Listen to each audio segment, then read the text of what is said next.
This will be a painful reflection, but I need catharsis. Over the weekend, I took part in the FM playoffs and I got absolutely tonked. Yes, I got my ass handed to me on a plate. And on today's show, I'm going to see whether there are any lessons to be learned from this.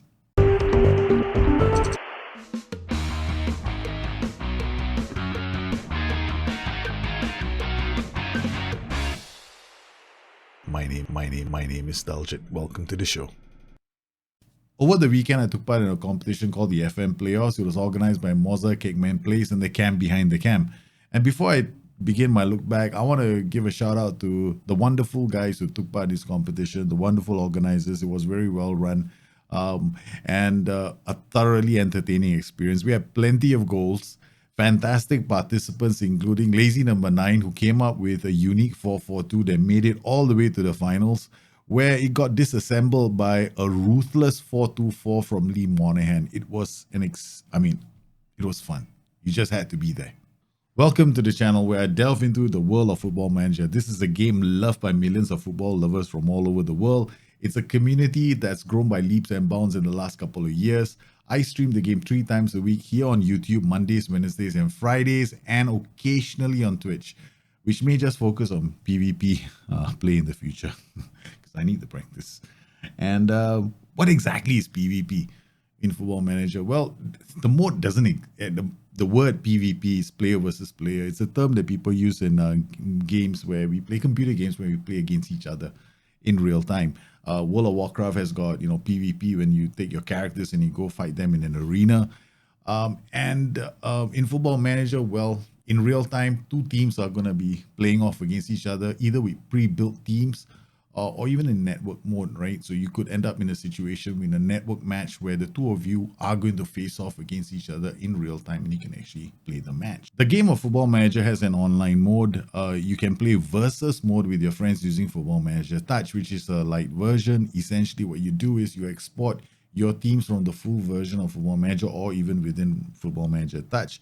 And then after exporting these teams, you go to versus mode and you play off against each other. This can be a simple game of fun that you want to have with your friends. Then you have like an online career mode where you and your friends can go into the game of Football Manager and take over a club. All your friends can take over a different club, and then you start a career there. You play an entire season or maybe 10 seasons, and there are plenty of people doing this. Naturally, this is a bigger time commitment. Finally, you have draft mode. Now, draft mode is pretty cool because essentially what happens here is there's a time limit and you build teams with these players based off a certain budget, and then you and your mates can go and play in 2 match modes, knockout and league. Unfortunately, those are the only ones available to us in draft mode. If you want to go and create customized leagues like what the lads did with FM playoffs, you'll have to go create a customized league all yourself, and it can take quite a bit of time. You're going to be given a certain amount of time to draft a player, right? So you could be given 2 minutes to draft a player. You have 5 minutes to set up your shortlist. My recommendation is before you even play the game with your friends, go create a shortlist. I created my shortlist, but you do not want to be going to the search filter within the game to start searching for players under the find all the players column, right? You want to be doing your searches from within your own shortlist, because all the players in the database could be 10,000, but your shortlist could only have 400 players inside them, and that can really speed up the amount of time you spend on finding a player. You need to have some patience with the game. I have a 1 gigabyte connection and I encountered some lag. The screen looked like it froze. Lo and behold, the AI decided to add Joshua Kimmich to my side. Now, if I've been paying more attention, and this is where experience counts, the plus sign had lit up in the game, so I was supposed to make the signing. I just happened not to notice this. This is something strange that can happen in the game. I'm not the first one to have encountered it. A lot of my friends have encountered it. I asked around, and other guys who play network games on Football Manager have expressed their frustration when they faced the same issue and they were in the same country. So basically, you got to keep your eye out on the screen. The moment that big green button with the plus sign lights up, it's your turn to pick. So don't be like me. So if you miss out on this big clue, what is going to happen is the AI is going to pick from your shortlist. And you could end up with a player you really didn't want. I had this plan to sign my cover players first, then to go for the bigger signings later. What I should have done was to have gone for my big signings early and then done the players who are going to cover later. That was my huge mistake that I had made in the draft, because I never recovered from this. How do you prepare a shortlist? Now, that's pretty easy. All you got to do is go to Football Manager, choose the nations you are going to be using for your custom PvP competition, and then shortlist them there. Now, once you've created a shortlist, all you got to do is save the shortlist and then load it up when you're playing fantasy draft. The challenge here is don't make things too difficult for yourself like I did, right? So make PvP is going to be straightforward. You want to prioritize physical attributes, technical attributes, and then mental attributes, because the priority seems to be a bit different when you're playing PvP, because everybody is going to throw physicality at you all the way. From the moment the game kicks off, you're going to be torn apart by players running at you at 100 miles per hour. Somebody's going to go out there and make their first signing, Kylian Mbappe. Okay, so, there's going to be a lot of pace and strength in PvP. Does this mean that tactics don't matter? Well, they still do, of course. I mean, you're going to have to think of a tactic and then come up with players that are going to fit into that system. So when you go into the PvP mode, you've already got a system in mind. I had a system in mind. The arrival of Joshua Kimmich just threw me for a loop, and I never really recovered from that. I started signing players that, like Nuno Mendes, as starting players, which was one of the biggest mistakes anyone can make, right? So I started reverting to emotion, and psychologically I was going for players I had used in my own saves, forgetting that these players take a few seasons to develop. No, you don't need players who are going to develop in a few seasons. You need players who can play then. So yes, current ability really matters in the game when you're playing PvP. Yeah. We'll have to bounce back, man. This is a bit disappointing. Good from Delo. What the hell is Dejan Kulusevski doing behind me? This is scary. Just 10 minutes left. This was a good game. Yeah. It was a very good game. Yeah, it was a very good game. You played well. Come on, Fernandez. Icing on the cake, please.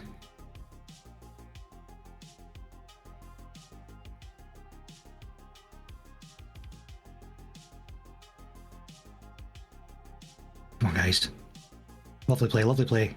You've played it back as well. Lovely, Barella. It's fun. I don't know if I'm doing this video for you or for myself. Chances are I'm doing it more for myself, because I need to reinforce these lessons. And one of the things that you will quickly find out is that when you're playing with friends, some are going to be more experienced than others. So they could already be hitting the continue button and they're waiting for you. There are certain things that happen during the course of the game, and if you're new to this, you need to understand what's happening. Now, when you're playing with your friends, some will be more experienced than others. So they could already be hitting the continue button, waiting for everybody to, go press the continue button. Otherwise, you're keeping everybody else waiting. So how do you know you're keeping people waiting? Well, it's kind of small, but you got to have to keep your eye on it. You got to remember that when you're playing with other people. So keeping them waiting just means they may not invite you again. Okay, that's basically it, right? Because nobody wants a person who's taking forever to make his decisions. So there are certain things you definitely do not want to be doing, right? The first thing you don't want to be doing is forgetting to observe that you are the one keeping people waiting. So look out for this number at the top right-hand corner of the screen. Now, if it says 10 or more, then there are 10 players who need to hit the continue button. As the number drops, okay, then you will find out if there's a 1 there, they're waiting for you. You're the last one in the room. So they also, if you hover over the number, all the names will pop up as well. So there are going to be issues for players who are playing PvP for the first time. That goes without saying, because for many people, this mode of play is going to be new. So you're going to be going in, you're going to want to be setting your tactics up, and you want to be setting your set pieces up straight away. which is one of the reasons why I don't recommend multiple tactical systems. Because every time you create multiple tactical systems and you import these tactics into fantasy draft, your set pieces can mess up, which is one of the reasons why I've been screaming for a separate set piece module for years. Because you want to have one set piece module so that you don't have these kind of issues. And we just can't wait for SI to introduce one. There are going to be small little things that cause small delays in the game, like, going to the tactics window to make changes. It'll slow down for you and your friend. But, these are things that will happen. And it's part and parcel of playing the game, making changes to your tactic. Is the game different from playing against the AI? 100%. It is a fantastic experience. Going head to head with your friends is different than playing with the AI, because with the AI, it's predictable. You know what's going to happen next. With your friends, no. One moment you can be playing with a friend who's playing a regular old system. The next moment you see an asymmetric tactic. And sometimes you see strange shapes on the screen that make absolutely no sense, but they work. So ultimately, the players who usually do well in draft mode matches, now these are the guys who go out and prepare before the big event. So they've already got a whole spreadsheet of players they know they can rely on, players that can play in their systems. So they have, like, maybe a tried and trusted system that they've been using, and they stick with that. And I find that this is true for almost all Football Manager versions. There's always going to be something that is going to be good for you in any version of Football Manager, because you found the players, and these guys work for you. So remember that when you play the game. This looks like a I'm going to mess this up here. No. This is a counter. This is something that you're getting back. Are we getting back? Oh no, Ferran Torres is true. It's 4-3. Good change. All right. Happy with that. It's good. It's good. That's good. I know I made mistakes during the draft selection. It threw me for a loop and I never really recovered.